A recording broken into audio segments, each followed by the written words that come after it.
Natalie logging into Instagram with me out here. We're Yay! live on YouTube and on Facebook. What's up, everybody? It is Wednesday. Oops, sorry, that's me. My bad. My bad. You good? You good? I'm gonna add you in there, Natalie. All right, join. What's up, everybody? Like and share this feed. Please do. I'm going live with Natalie right now. Wait if you load up. It is a brand new day. We're happy to be live and to be on week 2 of Wisdom Wednesday. Let's go. Week 2. All right, so what's going on with you, visionary coach Natalie? Listen, I'm so excited. I don't know if it's because of the lives or the fact that I'm gaining new clients or the fact that my clients hit me up and said, I had one client say that she was able to make $5,000 in one day after having a session with me. And another one hit me up and she said, hey, sis, I made $9,000 after our session. Lit. So I am so happy about those client wins. Like, the framework that I have, it has been tested, it has been tried, and I'm now seeing, the monetary return on my clients are seeing the monetary return on their investment. So I'm excited. That's so dope. That's lit. I think too is just that, when you're on Instagram and you see people talking about coaching, you see them talking about their business. Sometimes because so many people are out here scamming, you like that's not what they're really doing. They just give people money, but we're really honestly out here impacting so many lives. Yep. Is what we're called to do. When you find out what your gifting is and you work on that gift, you start realizing that your gifting is directly tied to your purpose, but you have to give purpose to your gift. All right.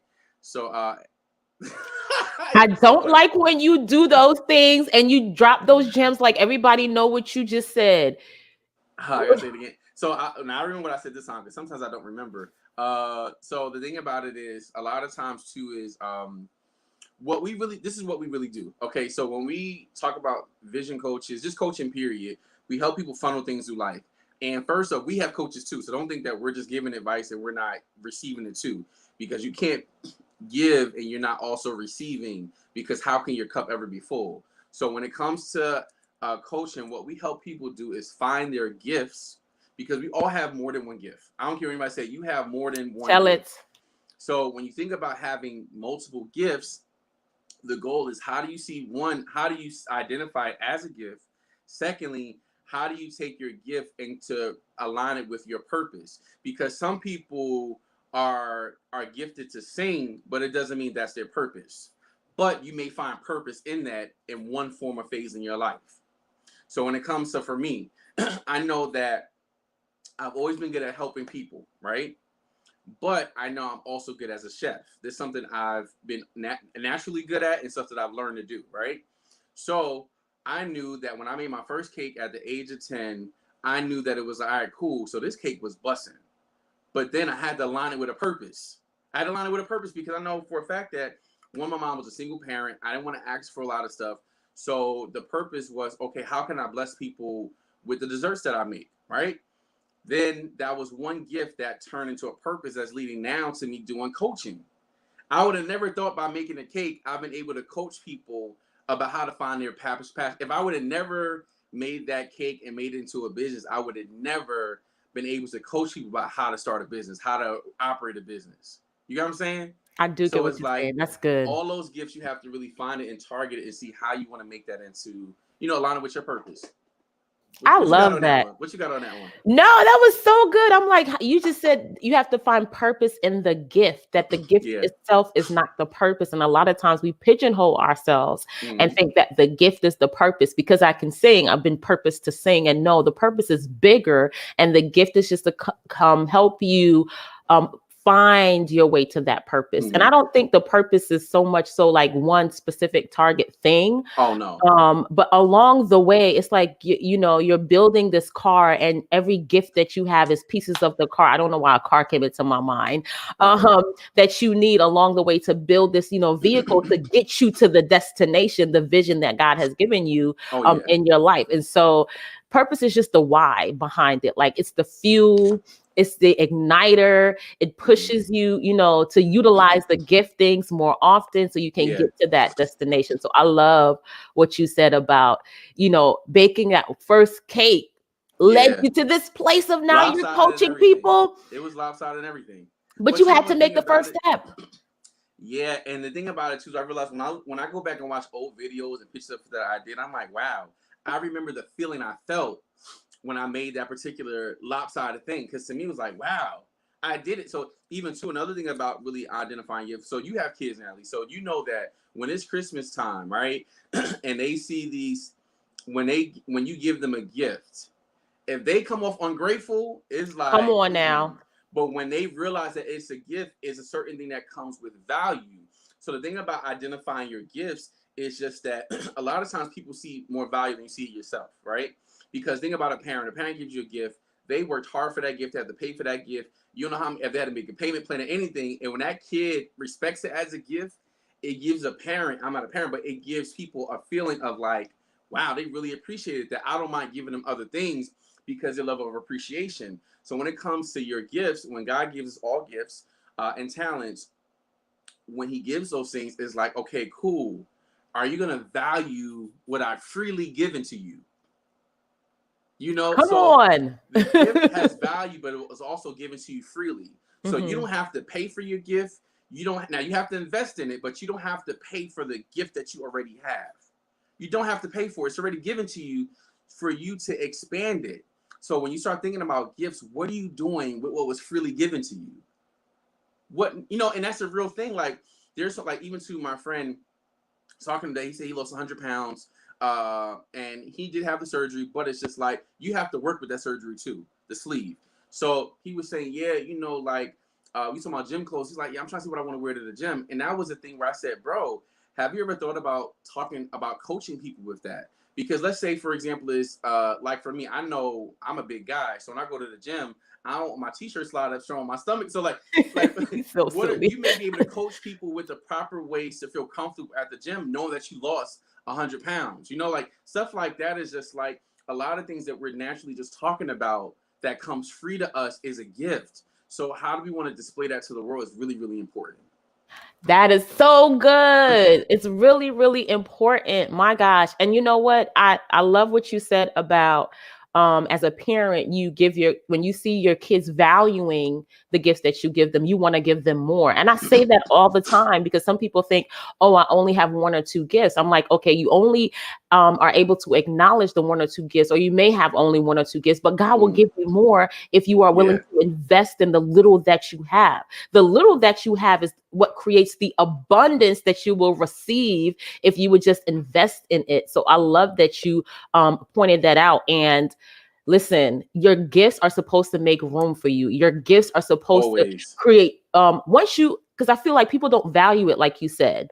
And once you begin to value the gift that you have, people are going to begin to value the gift that you have. But it can't start with people on the outside valuing it, and then you're not doing anything about it. You have to value it first. And then you'll start seeing people being like, oh my God, she does have an amazing gift. Because if they value it and you don't, you're just going to be like, they're going to look at you like why she's not using what she has, or why he's not doing what, you know, with what little he has. And so really take personal inventory with what you have, because what you have. I remember TD Jakes said that, and I would never forget it. This was years ago. He said, $1 million ideas are sitting in your mind. It is up to you to start investing in that. Yeah.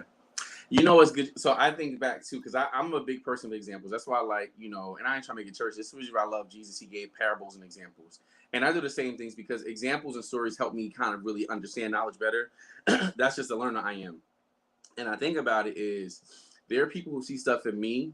My mentors see stuff in me that I still don't always see. Like, for example, and this is a transparency moment. Manifesting $50,000 a day seems so far-fetched to me. Even though I know it's going to happen, but currently it seems so far-fetched to me because the number seems so large, right? But then the other day on Friday, I had to pay a bill, and I said, you know, I'm gonna manifest $2,000, and I was with my friend, and lo and behold, 3 hours later, I manifested $3,000 or $3,500.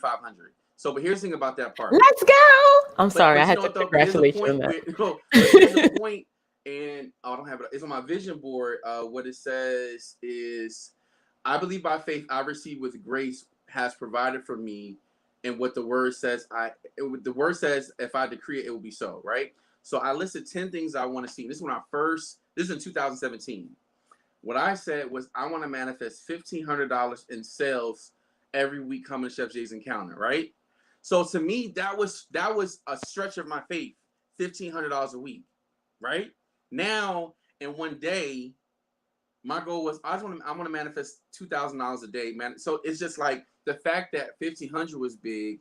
Now it's like I'm saying 2K, and I'm like, oh, that's cool. Yeah, I'm manifesting this today, and it happened. So it's like sometimes when it comes to a gifting or what you're good at, because you have to develop the self-esteem by keep speaking it until you believe it. It's gonna always seem far-fetched. Like for me, like now, my real goal is I want to have 50K in all my storehouses. So Cash App, Venmo, Zelle, and it's like for me, it's like listen, it's about what I can do to bless people. So for me, it doesn't matter if you feel like, oh, that's too much. Why he want that? That's what I want to manifest every day to bless other people. So I don't really care what people say, but it's like for me, it's about where do you see yourself at, right? So I had to see myself at 1,500 a week in sales. To now it's like 2K. And now I'm like, okay, I want to be definitely at 10K a day in sales. So let me really start getting in. First off, this is the first thing I got to do. I got to get into here, right? I got to get into here. That dude pulled out the Bible. So okay. Whatever you believe is what you believe. But this is what I know for me, what I have to get into to start believing it. This is it for me. So you got to figure out what do you have to do for you to believe what you can already have. Wow. Listen, why you always do that? You just be like dropping so many gems all at one time, and I gotta now unpack. Because you be egging me on. You be egging me on. No, I'll be egging you on. No, but you really are amazing. Seriously, like you are too as well. Yeah. What you just said is so powerful because you said you had to go in stages. And a lot of us as entrepreneurs, we come into the marketplace and we think, okay, as soon as I get in there, I put up my sign and everybody gonna come pay me $5,000. And it's like, nobody knows you. We don't know, what you have, what value you bring to the table. Yes, you are valuable, but I am not aware of your value as soon as you step into the marketplace. And they always talk about that know, like, and trust.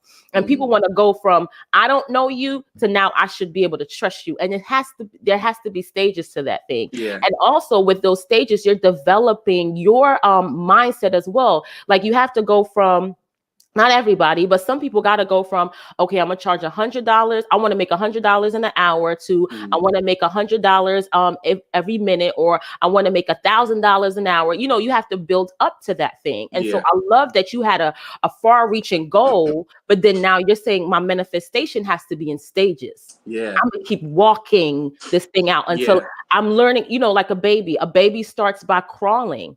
And then it gets the confidence, because you'll see the baby crawling all over the house. And then it's like, you know what I mean? The confidence to stand up. And then the baby gets the confidence to take another step. And then the people are, the parents are egging the baby on. And then eventually the baby starts to run.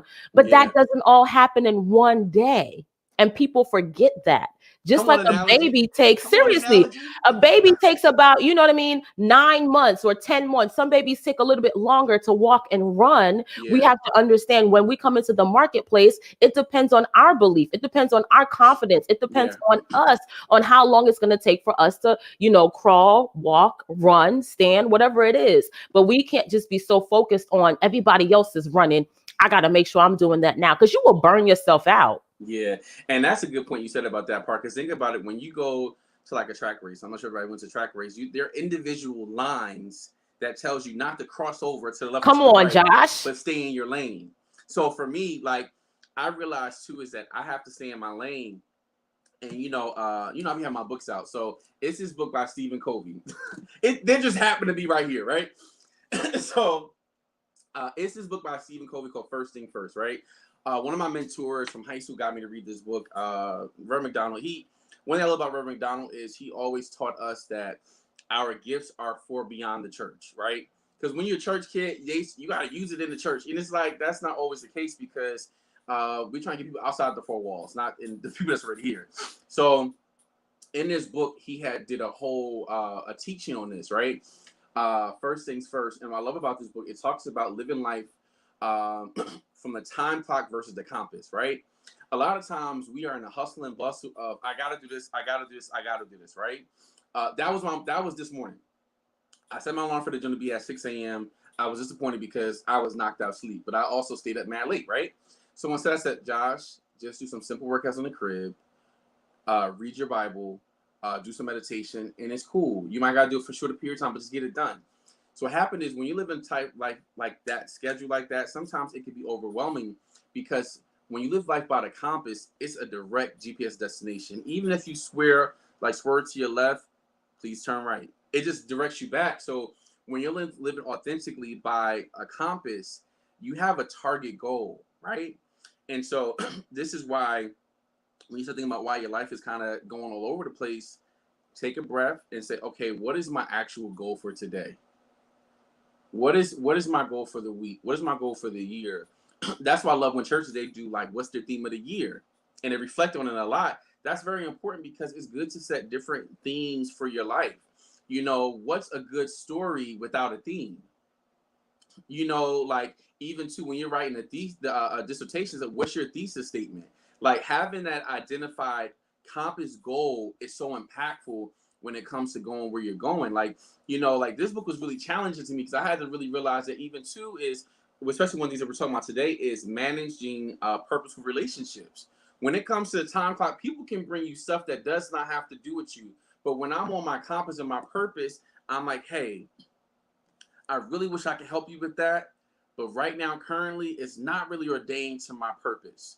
So I have to figure out ways how to really manage that for my life because this right here is not for me to focus on. So it's a moment of transparency with yourself because you can't do everything. You can't focus on everything. You have to focus on what works for you. And if it doesn't, I'm sorry, I can't get to that today because it's not aligned with me and what I got to do. Wow. I'm gonna have to marinate for a second. But that's why I love what you know. This is what I appreciate about Natalie, right? One, if I call Natalie and say, hey, Josh, I'm on this schedule right here. I got to do this at 12. I won't be able to talk to you until 7 p.m. Does that work for you? Sometimes it's like, let me just see what they want. And it's like, fam, no, let me keep my schedule. Like, just like jobs, you have a schedule. You have to have a schedule in your own personal life too, because it's just like some people will wear and tear. Like, I love what Pastor Creflo says. He said, listen, if you're not paying rent, you know, why are you renting space in my mind? I was not ordained to be a garbage can.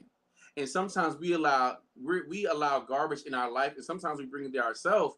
And it's like, fam, hold on, let me take a pause because I have to identify what's working and what's not working for me.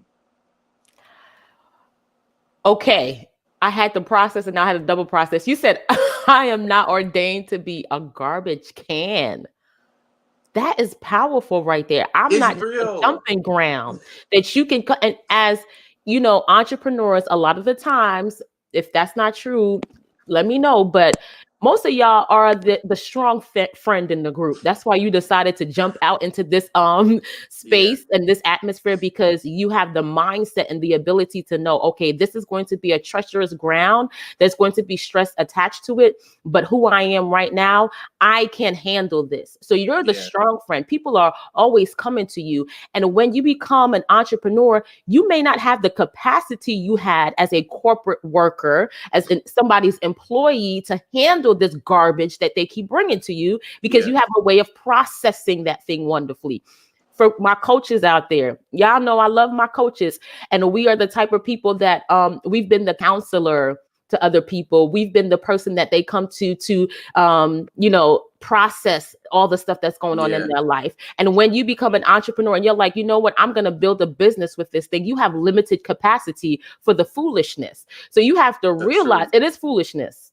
It is foolishness, because some people just want to hear themselves talk, or some people just know that you're their, you know, sounding board. So they keep coming with the same old song every day. You have to now put parameters and boundaries, and you have to put a no on these things. Like, I remember early on, I had to have some hard conversations with some people. I had to send out text messages and say, I am so sorry, I am not responding. Everybody didn't get one of those, I'm be honest.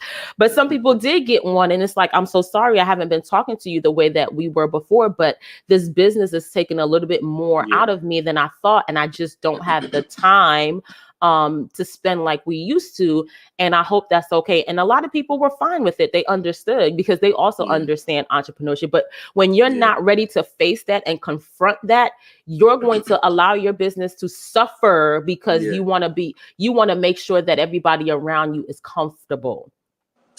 And that's a good part, because for me, I'm notorious for not responding back to a text message to hours later. All right. So here's the thing. I do have a rule of thumb. I will get to you within 24 hours, right? I like that. That's my goal. Like, it's just like email. Email is 3 days with up to 72 hours. Text message is going to definitely be within 24 hours. And some people don't like that. And I'm like, well, fam, I'm not trying to be funny. Like, my business is not 9 to 5. My business is 24/7, because when I'm not working with food on the weekends, I'm working on content. Like, when I get inspired to do something, I just kind of hop on and do that part. And everybody doesn't understand that part, and I get it. But when it comes to response, I say, listen, I'm going to get to you within 24 hours. And the thing about managing those purposeful relationships, things like that are good because they separate those who really don't need to be in your life. And sometimes it's hard because, like, oh, this is my ace. But at this moment, your ace may be a joker. And you got to realize that in this situation, they're not really meant to go there. Or, like, we spoke about this too a little while ago. I love that. Your ace turned into a joker. Like, me spoke about this too. Like, I think too is that with relationships, we don't categorize our friends, right? So there's some friends who they're not good at being supportive at entrepreneurship, but they're the best person to talk to relationships about. There's some friends who are not good at serious topics, but if you hang out with them, you can have a ball of fun. So I think too is managing expectations of friendships. You realize what this friend is good at. So like for me, I'm an empathetic friend, not a sympathetic friend. I will give you empathy, but by the end of that conversation, or maybe 4 times in that conversation, I'm gonna ask them, what are we gonna do about this? How are we gonna accomplish that goal? And some people like, no, I just wanted you to hear my issue. But for me, it's like, okay, I get it, but it's about the 7th time we spoke about it. So it's like, fam, you're going through the same thing, so you might need to talk to 5 friends about it, because only give me one story about it. Come talk to me last when you really want to. I like that. Come talk to me last when you want, because I'm the solution-oriented friend. And that's the friend I am. Like, I'm a supportive friend, the solution, and I'm the travel friend. Like, there's some friends I can't travel with because honestly, you might end up paying for the trip. So it's like, you may not be my travel friend, or you're not really that fun. You get cranky. And like my friend Brooklyn, she was in here in New York last week, and we hung out literally for 24 hours straight. And we hung out from 10 a.m. We probably got to the hotel like 6 a.m.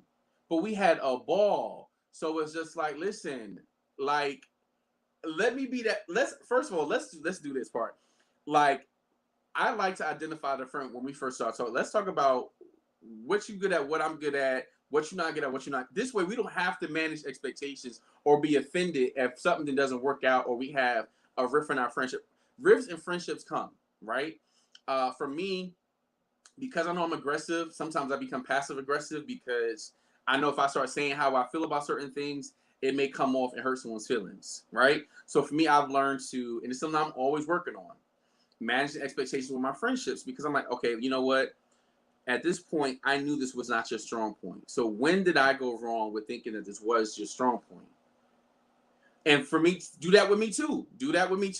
So it's like, Josh, you're great at this, but when it comes to organization of certain things, because you can have organizational clutter, but for me, that's not how I work with my friend. Like, I like this to be laid out. I like A, B, C, and D. It's me. I don't have to know it. You gave me A, let's get to Z. Like, it don't even worry. I'm like, fam, let's go. But that's not everybody, That's so good. But you know what? It takes a level of self-awareness to get to that point. And you obviously have that. And a lot of people don't take the time to dig deep within themselves to understand who am I as a friend before they start having these expectations on other people. You know, human beings, period, love holding other people accountable for their shortcomings, but we're like, please give me a pass for mine. I'm going through a hard situation. I, like you said you empathize with people. People empathize and sympathize with themselves and don't do it with other people because they're like, you don't understand. You've never been in my shoes. You know what I mean? Like, I've been doing this in my mind, and it's just like, look, everybody got stuff going on. Everyone has stuff going on, but you got to understand how you're showing up, how people see you, and ask those questions. I love that you in the beginning, because I have not really done that. I need to start doing that more often. Lay it out and say, what are your strengths and weaknesses? Maybe not in that formal way, but kind of, you know, get Sometimes to know each other in that. You're right. Listen, you are so right. You know, because what it is just like, you know, most of my friendships have been at this point in my life over 12 years. Most of my friendships have been over 12 years. Like, I don't have a lot of bad friend experiences, right? But sometimes we have future friendships, you know. It doesn't say that we're cool, but just give me a moment to kind of really get myself together, because I love you as my friend, but I have to manage this expectation that we had on each other. And it's okay, because, you know, you're never going to feel the same way about somebody every day. But then it's just like, true. I have to think about the heart of it. Okay, cool. We're managing purposeful relationships. Let me identify who this person really is in my life. And I'm like, all right, cool. You know what? Let me let that go. Like, I have this one friend, he actually died like 2 years ago, I think. And honestly, our relationship could have been fixed based over conversation. And for me, well, they did some real shady stuff. I was about to say a cuss word. They did some real shady stuff. But the thing about it is, like, it wasn't even geared towards me.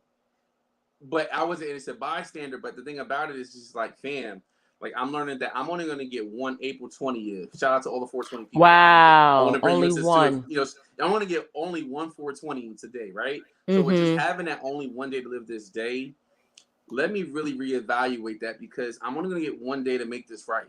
So I'm learning to just really just trying to just like, let me just let stuff go, because it's not worth being, because I get emotionally involved with stuff, because I'm like, man, like, sometimes I do take things personal, especially because if we have a personal relationship, you know. So what I'm learning to do is just let me manage this expectation better on myself, because life is not meant to be hard. Exactly. It's what you design it to be. Like, we're all given the same life. It's like, for example, we're all given the same bag of seeds. It's about where you plant that seed and how it grows. So if you know that this plant needs a lot of sunlight, why are you planting it inside your house with that dark fluorescent light? Like, why are you doing that still when you know it needs certain lighting and certain things to make it grow? So you're saying, in order for us to manage these purposeful relationships, we need to manage our own expectations first. Y'all heard Chef Jay? Get yourself together. It's very hard. It's very hard. It's difficult, but it's doable. Yes. It is definitely doable. And it takes a lot of time, and it takes a lot of self-assessment. It takes some time spending time by yourself. Like, you can't be in a crowd 24 hours a day and expect to figure out who you are. You're going to shift based on who you're around. So when you come, you know, go to yourself and just sit aside and get to know you, and in the context, you know, for us, we love Jesus. Get to know you and God. Get to know how he created you, you know, your own desires. And then, you know what I mean? Add to that. Don't try to find yourself in the midst, especially talking about entrepreneurship and stress, that comparison. Yeah. That imposter syndrome that they keep talking about, that will have you stressed out. That will have you stressed out, because you're showing up trying to be a great copy of somebody else. And you were meant to be an original. So I love that you talked about, you know, managing purposeful relationships. Now, can we talk about impact over income? Because a lot of people out here chasing the paper chasing, and they still don't have the money. So how that's a good, you know what though? You know what, that's a good one. So like my mom is saying when she gets her house, right? So she's been here for a little bit. I love my mom, you know, but you know, hey, Miss Barbara. So technically that's like my roommate right now, right? So here's the thing about that part. And I don't live with my mother. My mother lives with me. Let me get that straight. Because when you don't do her like that. Don't you do her like that. Oh, so you say you live with your mother? No. But here's the thing about that part, right? with my mom. She says she started. This happened like so in 2020. I quit my job because I started just moving around differently. I started traveling with Dr. Jewel Taker, right? And what happened was, we was talking about it, and she said, you know what? Like, I never knew why you always quit a job. And I'm like, wait, hold on, where's this going? And she said, no, I'm serious because like right now I have to get tested for COVID every single week. I have to wear this mask. I do all of this stuff. And like, I'm like about to be 60. Like, I don't want to keep doing, like, I feel like this is just too much for me. And then again, I had another job and I quit again this year. And she was like, why would you quit that good job? Because I was making 100K. And then again, she said, it's like the other day, she said, here I am hustling and bustling to meet traffic, which route I'm going to take. And you just laying down, just chill as a cucumber. And not even worrying about how your next gig going to come. Like, you're not even worried. Like, you just chilling. And I wasn't always like that, but this is what happened. I did this event in 2014, whatever year it was. It was my biggest event ever. I was so excited. It was the black and white ball, come dressed up. You know, I had a live band, expensive. I had a comedian, expensive. I had a hall, expenses. And that was like the biggest thing at that time. Maybe it was like $6,000 I had to pay off. And only 20 people showed up. Maybe. Oh, man. That's including this is a Tyler Perry kind of story here. It was. I literally only had 20 people, including the band, my grandmother, my mother, the people that came to work for me that day, and the people that actually paid the ticket, which was about like 5 people, right? And this was $50 a ticket. So I lost a lot of money that day. But guess what? You know, and then my mom was like, you could use that money for your car. You could do all stuff. And I'm like, but I had to think about it, and I prayed about it, and God was, this will be your last event that you have to have nobody there. Come on, Josh. But the thing about it was this: I had to step out on faith to do that, because from that moment, I've never had an event that just didn't, like, you know, even to these Mother's Day events, they always sell out, where I always got to get a bigger venue. But what happened is, too, it took me learning how not to worry. It took me just stepping out on faith. And sometimes, you know, honestly, you got to rob Peter to pay Paul. Sometimes you got to call a place, hey, you know, I not can't rob Peter to pay Paul. Listen, it's the truth about it, though, because it's just like, that's the reality. Yeah, that's the reality. You don't always have as an entrepreneur, but guess what? I just know that God's going to always take care of me. Like, when I know that I am loved. So when people act shady towards me, I'm like, there's people who really want to spend time with me. They love Josh, right? Because I love myself first, right? So nobody else will spend time. I spend time with myself. So when I think about that whole expectation about, you know, really, we're talking about with just establishing like just rules with what you believe, your faith has to be so strong that if nobody show up, I'm going to be so consistent. My God. Because what happened is too is like, even too, like in Sunday for brunch. Here's another example. It's just so many examples that come to mind. I only had one, and that's Easter Sunday. People be booked, you know, I only had one group. Originally only 6 people that bought tickets, right? But every week I tell my guys, no, we're going to set up for 20. We're setting every table. They're like, bro, why are we always setting up the dining room for that? I'm like, we're going to set up for 20 people. That's the goal. At least 20. Set up for 20 because we can flip the room multiple times, but we're going to set up for 20. And they said, Chef, you only be saying 6 people. Next thing you know, all those people come to brunch. I said, because I have expectation that seats will be filled because people love my food and they want to get a taste of my gift. So sometimes you got to realize too, is when you're purposeful about what you're doing with your gift.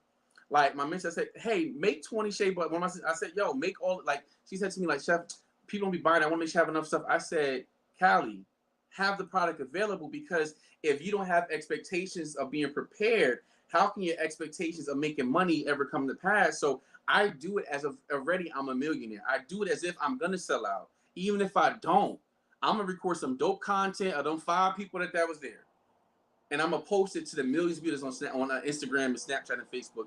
So like, you have to be so committed to your purpose that if nobody shows up, will you be consistent? Because when you show up, when the people do come, you'll be ready. And they're like, oh, he came out of the woodwork. He came like Coach Natalie came out of nowhere. Nah. Been here. I've been working on this thing. I've been here. Been here. I'm true to this, fam. Ooh. Yeah, that's what Oh it my is. gosh. One of my clients says that all the time. She's like, I'm not new to this. I'm true to this. She's a pastor, a OG. And I'm like, yes, you are. And I was like, when she and I had a clarity session, and I was just like, I'm just here to remind you of what you already know, because you've been here a while. So you just need the confidence to go forward. And that's what clarity does. Clarity brings that confidence. Yeah, and then that's true. confidence brings that consistency you're talking about. And then consistency brings the conversion. So if you are looking to make money in the marketplace, you need to start with clarity. I didn't make it up. I got this from my boy Fitz. He does Facebook ads. If y'all need some Facebook ads or more information, holler at me. I can get you Fitz's number. But that clarity leads to the conversion, but it's going to take a process. People think they should get clear and then they convert the next day, but you have to get clear consistently. You got to get clear every day. You got to let everybody know how clear you are. That's true. Then you're going to get the conversion. And you said something, if nobody shows up, will you? Like you had to fail through the process to get to the other side. And a lot of people are not willing to fail forward. They think that the failure means, oh, I should stop. This is not for me. No. The failure is to put some grit on you, to help you get stronger, to put some, because people are always going to say no. You will always have somebody saying no to you. You're not going to die. You're not going to listen. And I was just about to say that too. Like you lived past the failure. You lived through it. I remember my first year in business officially was last year, and I made about $2,000 in business. And by the end of the year, I was like, I spent over 10 grand, maybe more. It could be 20. I stopped counting when I got to 10. Yeah, I stopped counting. I was like, 10, this is enough. But I know I was in the red last year. And at the end of the year, I was like, I'm not doing this anymore. God, what do I need to do? Because I knew I wasn't making the income. I looked at the receipts and there was none, but I wasn't making the impact that I needed to make. And he was like, because you don't know the power that resides on the inside of you. You doing everything. I was out here paying to be on people's platforms. I was out here talking about everything. And y'all could tell that I could talk. If you give me a topic, I could just run my mouth. But he said, you got to get real concise. What are you supposed to be talking about? And as I went through my whole history and went back through some things and some tapes, vision kept popping up. Like I just have the ability to see further into the future than a lot of the people. Not everybody, because some people have that ability as well. I know Chef Jay does. But I have that, like I can see somebody and be like, nah, you haven't tapped into there's more there. There's much more there. And so I love that gift that God has given me, but I wasn't utilizing it appropriately. And that's I was just like, it takes time, though. It takes time. It takes time. You can't. You can't. You know what's so crazy? So I was watching this video on Instagram. I love these videos on Instagram about how do you make chocolate. So if you know chocolate starts from the cacao, right? It's on the inside. It's like white, clear, whatever. It is. But you have to roast it to get the flavor out of it, right? You got to put some heat on it. Okay. But it's the reality, because even too, it's just like that pressure. You know, when you think about that, like chocolate looks nothing like its origin, right? Sometimes when you're in certain things that you're really trying to accomplish and grow to, it's going to look nothing. Like sometimes your start is going to look nothing. Like, and that's why it's just like I've learned to give myself grace. You know, like I could be very hard on myself with a lot of different things, but I learned to just still be something like, Josh, you'll get it right tomorrow. You know, well, I'll get it right later on that day. You know, and if I don't, I still learn to reflect on the gratitude and say, you know what, God, I'm so thankful that I'm going to be able to have enough resources that I could survive on my own. I'm going to have enough resources that I could pay my rent every month. You know, this is not my business. This is God's business to give other people help and assistance. So what I realized too is just that you're not just doing it for you. You're doing it to help out the masses. And once your mission and your gifts have a purpose to help other people, everything you need will always be provided because you're giving. And there's a law that once you give, you have to receive. And you don't expect, well, I expect. Some people are like, well, you shouldn't give to get. But that means that principle will be wrong. Exactly. And exactly. Any principle that was already around before, like, why would I want to like, even so, let's say if I get somebody a ride home, like, oh, here's some gas money. I stopped saying no because you know what it is? I realized I don't want to mess up their seed in the ground. I want to make sure that their harvest is going to come up and really they get blessed. Because sometimes you can deny people of what they're meant to be blessed, but not taking what they want to give you. It's just reality of I don't want to deny anybody their seed. Like this someone tell me no, I'll throw the money in their car window. I'm just in the cash app, and I'm known to do that. Like that's just me. If I feel led to do something, I'm gonna just do it because I just know for a fact there's a reason why I'm led to. Like you have to increase your frequency. Frequency is very important. So if I want to receive every day, and it might not be money, you might want to receive love, you might want to receive gifts. I have to sow that same thing. Like I actively look for people to bless every single day. It may be a word seed, it may be an actual monetary gift, it may be seeing something, I know this person would like this, let me send this to them. But it's just like, and the same thing that you're sowing with that frequency, and I learned it from Dr. Ben Tinker. He was like, I don't think I should just be blessed once a week. I think I should be blessed multiple times a day. So I make sure I make it my business to sow somebody every single day. And you made another good point too. Natalie, what's up, Chef Couture? So anyway, I'm sorry, I got outside. That's my homie right there from Atlanta. So and she just dropped a new book too. Grandma's here and checking her stuff. Let's go. Yeah, I love when we're creating books. We're stepping out of comfort zone and do other things. But you made a good point about how we see things that people don't always see, right? And that's so true. But what I do now is when I see certain things with people, I say, hey, can I just give you my opinion about something? If they say no, cool. If they say yes, I said, listen, you may want to receive it, you might not. But I see this as your gifting. And you may not want to really hear it, but I just want to drop this to you. This is what I really think that would be good for you to do. And one of my friends was like, okay, he wanted to like kind of fight me on it, right? So then he hit me up the other day. He said, okay, I started listening to what you said to me. People started hitting me up with clients. I got hitting up with gigs. And now I'm going full force with my business because in the last 3 weeks, I've developed 6 new clients. Just what you said to me. Wow. And I said to him, I said, listen, this not me being big headed. It's just that for me, I just know that God drops things in my spirit. So when it's meant to share with somebody, I know for a fact that because I am a professional manifester, I know I'm a money magnet. I know for a fact that I have that gift to help other people see their potential, but also to make money off. That's just what I'm good at doing, making money. That's just me. I just know how not to be broke. That is I know what it was powerful. to be broke. So I know how. So when you start really looking at stuff like that and really tapping into your gifts and your talents and realizing, hey, and being open, because sometimes you really have to be open to receive what's for you. A lot of times we don't receive manifested blessings because we're not open. The more open I am to receive, the more I can really flourish in what I'm called to do. Sometimes you're your own stumbling block because you don't want to receive, like sometimes you might not receive love because you're closed off to it because of how somebody hurt you in the past. It ain't got nothing to do with your future. Sometimes you're afraid of business moves because you was hurt by somebody you did business with.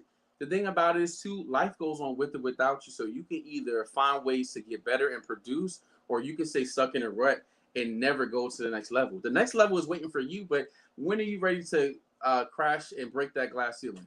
Because it's not hard to break it. You just have to commit to doing it. That is so good. So good. I have to go back to something you said about the universal law of giving and receiving and how a lot of us keep forgetting that is a law. And we withhold things because we haven't seen it in a certain time period. But just like gravity is a universal law, you'll be a fool to say, oh, gravity doesn't exist on Earth. Like, seriously, you know what I mean?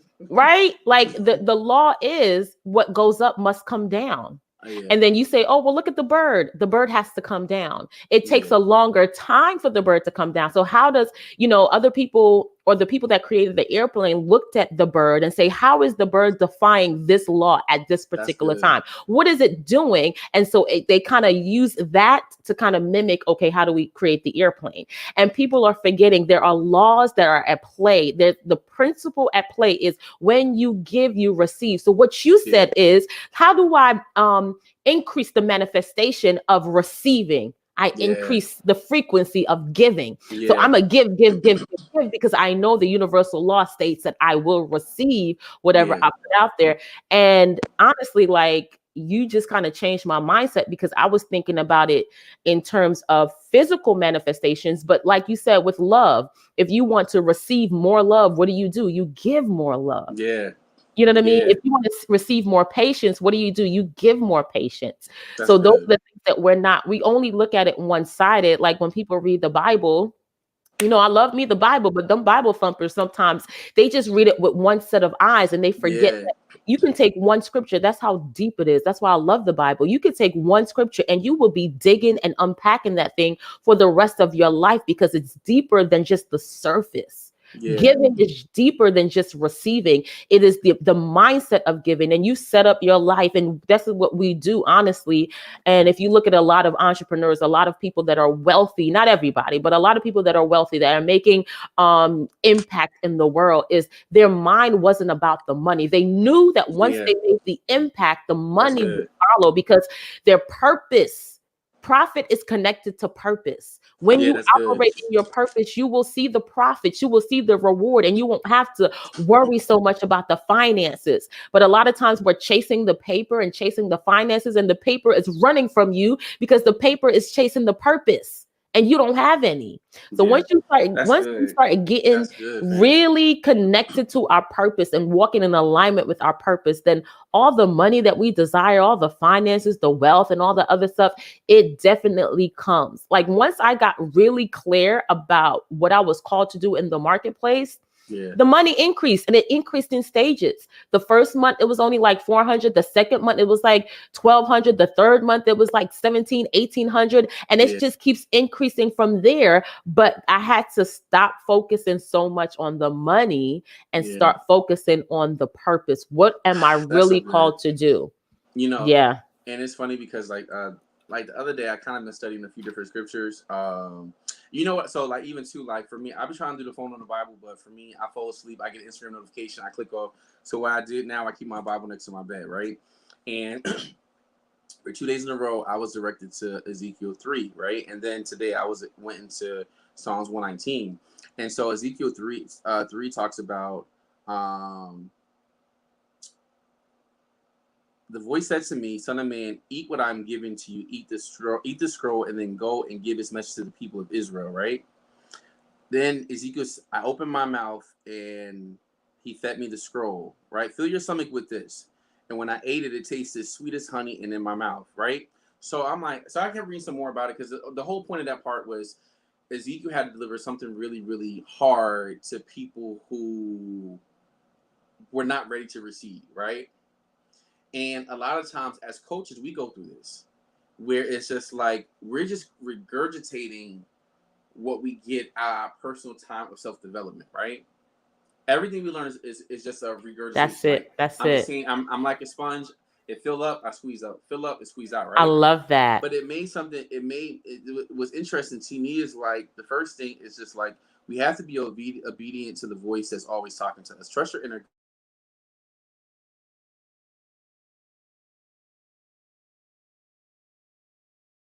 People are calling me.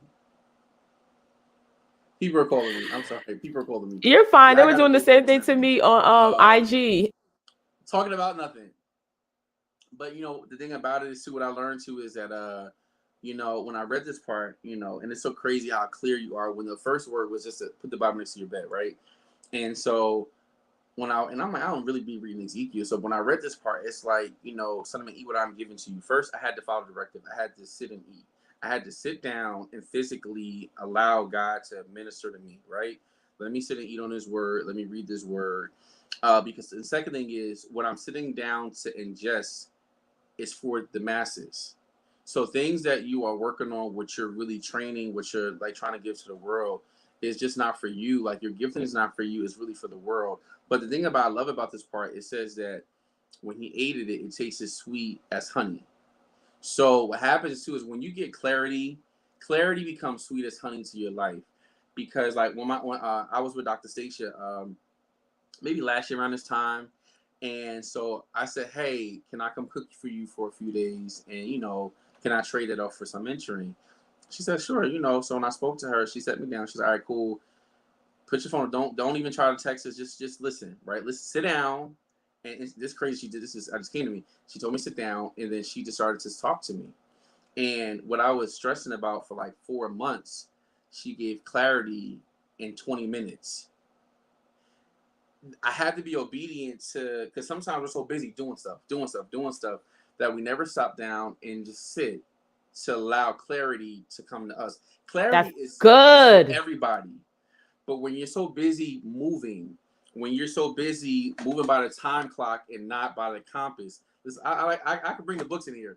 But when you're so busy really focusing on just let me sit in the morning, let me sit when I need to, and let me allow God to give me clarity, everything else in your life starts to make sense. Because some things aren't meant for you to make sense by yourself. It's just meant for me. Hey, if God gave me this idea, I don't know how to do it.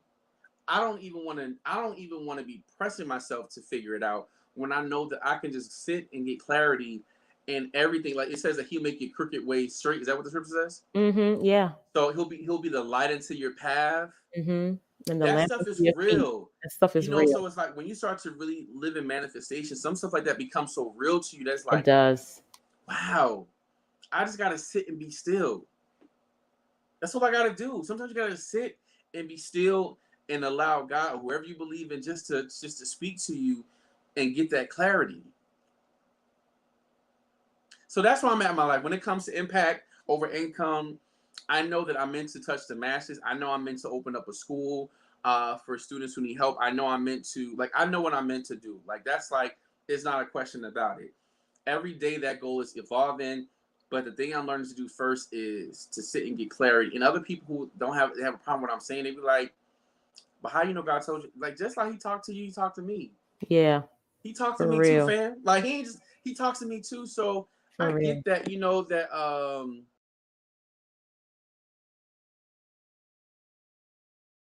I get that you want to disagree with me, but this is what God said to me. So because of that, I'm going to dwell in that and I'm going to focus on my compass because your journey is not my journey. My race is an individual race.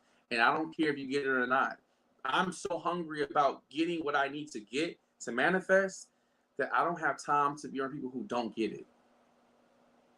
That's so good. And that causes you to show up in the space with less stress. Yeah. And that's the whole thing is like we don't realize that we put a lot of stress on ourselves because of those misguided expectations, like you said earlier. That's good. We need to focus on who God has called us to be in whatever arena of your life. We're specifically talking to entrepreneurs and visionaries and business owners. But listen, it could be any area of your life. Yeah. Like if you would just focus on, like he said, first things first. Then everything else comes into play and it makes your life so less stressful. Are you going to be able to eliminate stress from your life, period? Absolutely not. Listen, you said it earlier, the pressure, the heat that the cocoa beans go under is what changes its nature so that it becomes the chocolate that we love so very much. You have to be willing to allow yourself to be put under that kind of heat. Yeah, that's not the one that you put on yourself, the things that are going to come naturally to help mold you into the person that's going to be able to be the CEO of the company. And the CEO of the company does not do everything. The CEO is the visionary that's able to see 10 years into the future and say, you know what? Yeah. I need you in this position. I need the marketing, the team to be in this position. I need the COO to deal with these type of systems. Yeah.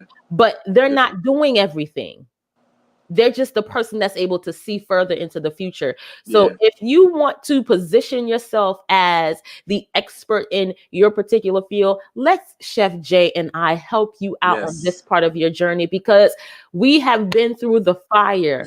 Listen, he talked about his failures. I talked a little bit about mine, but there's been so many and we failed forward to the point now that we're actually reaping the benefits. We're seeing the clients. We understand the foundation of business. Like if you do not have an LLC, you should not be coaching anybody. You should not be operating a business if you don't have the basic foundation. Don't tell me you got a website and you don't have no paperwork to prove that you're an actual company or a business. Like you want to be right. Like you want to come correct. Right. That's just it. You want to be right. So at least what we're talking about next week, because we can go on for a minute. So next week, You know how we do. Listen, this is our natural conversation. We got Yes. tips for live. So we're talking about next week is being coachable and what does it look like. Yeah, that's also good. we're going over separating the personality versus the anointing, because you can be anointed, but you have to learn how to separate that as well, because you have to be you as well too. And also to like business foundations, like we talk about LLC, how to get funding. We want to talk about that next week. And also talk about how to create an experience of excellence through your gifts. That's what I'm talking about. I love that. She said something really good too, Chef Couture. Sometimes you have to find yourself from doing everything and focus on, and you do what's best. That's so good. You have to focus on what, like with her, she focused on miniature things. I love her whole presentation as a chef. She focused on the many things, and it's so dope, her concept. You know, like that's her gifting, and she makes it look beautiful. So we're definitely about those things next week.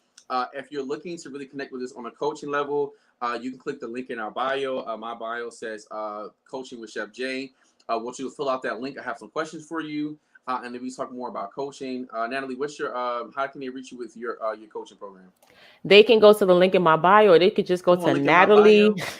You so silly. NatalieLeeMartin.com. And if you're like, I'm still unsure, Coach Natalie, hey, there is a 30-minute, 20-minute business consultation that you can click on there and just get with me. And let's see how we can work together and get your business to a place where it is thriving. It's no longer crawling or trying to, you know, get to a place where you are not as stressed out as you think you should be. Yes. April is Stress Awareness Month. We're just trying to help you manage it. I manage it every day. I feel that blood pressure rising. Let me get it back down. You know what happens to me? My left eye, right eye starts twitching like this. I'll be like, okay, I need a break. My eye just keeps jumping. So guys, thank you for joining us today for this hour. We're so excited to really just be here with you guys. Any questions, don't forget, click the link in our bio. We're really here to help you. It's about growing. We want everybody to win, because we don't want to be there by ourselves. We want you to win with us. Now, we will be there by ourselves, but we want you to join us. All right? Because I ain't messing with nobody. I will leave you if I need you. But thanks for tuning in, guys. Have a great day, and keep living authentically on purpose. Yes, what he said. Bye, y'all.